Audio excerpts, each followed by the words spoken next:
Samantala, ngayong ipinag-uutos na ng Department of Justice ang pagpapaaresto kay Senador Bato de la Rosa na may kasong crimes against humanity sa International Criminal Court. Pakikilusin daw ang buong persa ng Philippine National Police.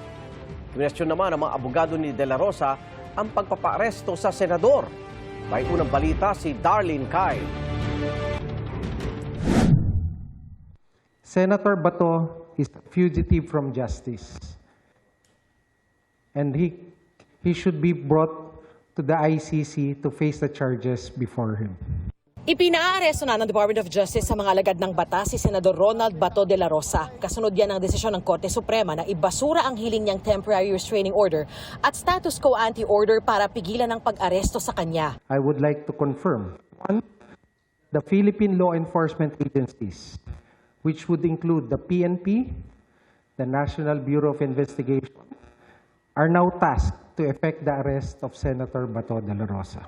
May hawak na raw silang impormasyon sa kinaroroonan ni de la Rosa. Definitely there are leads. As to the exact leads, I cannot discuss them. First, I'm not privy to those leads. They are available to our law enforcement agencies and to their units, and let them do their work. Hopefully, we do it as fast as we can. Wanted si de la Rosa ng International Criminal Court o ICC bilang isa sa mga co-perpetrators sa kasong crime against humanity of murder kaugnay ng madugong war on drugs ng Duterte administration. Ayon kay DILG Secretary John Vic Remulla, nakahanda silang ipatupad ang utos ng DOJ. Sa isang text message sa GMA News, sinabi niyang 225,000 na puwersa ng Philippine National Police o PNP ang pakikilusin para rito. Inalerto na rin ni PNP Chief Police General Jose Melencio Notades Jr. ang mga tauhan ng PNP Maritime Group at Aviation Security Group laban sa posibilidad ng paglabas ng bansa ni de la Rosa. Ayon sa ulat ng GMA News Online, partikular na pinababantayan ng tinatawag na Southern Backdoor o yung dulong katimugang bahagi ng Pilipinas. Ang PNP Criminal Investigation and Detection Group o CIDG, hinihintay na lang daw ang go signal ni Nartates para ipatupad ang arrest warrant. Pag there is an order already and the CPNP has directed us, gagamitin namin ang buong unit po ng CIDG for every region and every province. Wala naman po tayong pinipili, big or small, lahat po yon ay ini-implement namin at all cost. Nakikipag-ugnayan na rin daw sila sa iba pang law enforcement agencies. Susunod din daw sa utos ng DOJ ang NBI. Ayon kay NBI Director Melvin Matibag, isasagawa nilang pag-aresto ng naaayon sa mga alituntunin. Ang mga abogado ni de la Rosa, kwinestyon ang pagpapaaresto ng DOJ sa senador. What law are you invoking? In the spirit of fair play and due process and even humanitarianism. Hindi po nila pwedeng i-effect ang isang inactionable na warrant through misrepresentations. We have to respect our Constitution, we have to respect customary international law, and we have to respect treaty law in this regard. Malinaw daw na target talaga ng gobyernong makuha si de la Rosa. By the sheer act of the President's arm, by hook or by crook, gusto nilang kunin si Bato. And this simply looks like a Duterte 2.0 move, no? It is my personal and earnest opinion that this is political, no matter how they frame it. Gagawin daw nila ang lahat ng legal remedy para sa kanilang kliyente.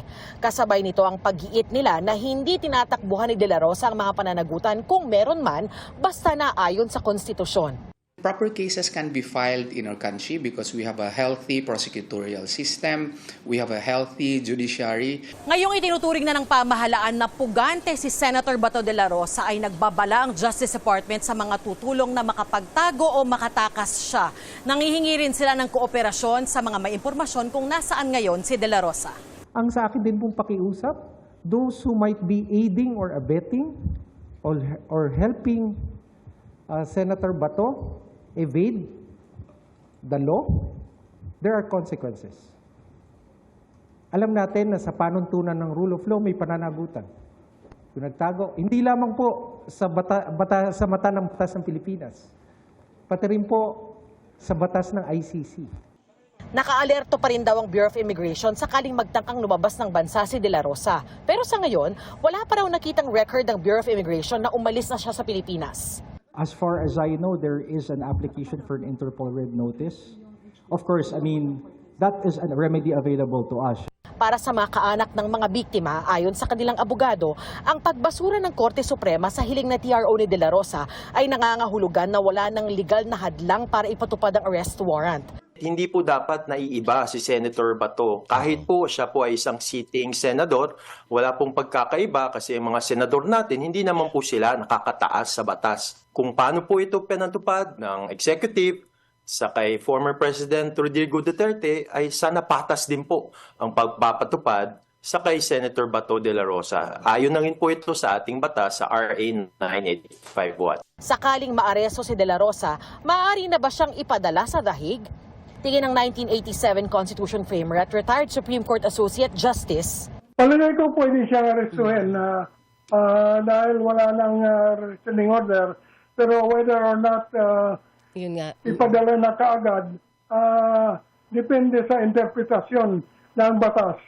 At ito ay pending sa Supreme Court. Sabi naman ng DOJ, These are operational matters that I cannot discuss so that we don't defeat the purpose of the arrest, which is the ultimate objective is to bring him to the ICC. noong May 11 sa bisa ng arrest warrant mula sa ICC ay tinangka ng NBI na arestuhin si De La Rosa nang muli siyang pumasok sa Senado. Hanggang sa magkaroon ng kaguluhan sa Senado noong May 13 at muling naglaho si De La Rosa madaling araw kinabukasan. Kasama raw niyang umalis noon si Senador Robin Padilla. Iniimbestigahan na ng DOJ kung may pananagutan si Padilla. Ayon naman sa eksperto, pwede raw mapanagot si Padilla. Kung idadrag nila itong pangalan ni Senator Robin Padilla, po pwedeng masampahan siya kasi ng kaso ng obstruction of justice at po pwede rin siya sampahan ng kaso sa Senate Ethics Committee. Posible raw itong magkaroon ng epekto sa impeachment trial, gayon din ang pagkawala ni De La Rosa. Yung hindi niya pag-participate doon sa oath-taking, which means na legally speaking, hindi rin siya po pwedeng makaboto.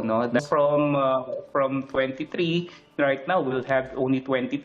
At yun, bababa rin yung bilang from 16 to 15. So malaking implication ito sa tatahakin itong impeachment trial. Ito ang unang balita. Darlene Kai, GMA News.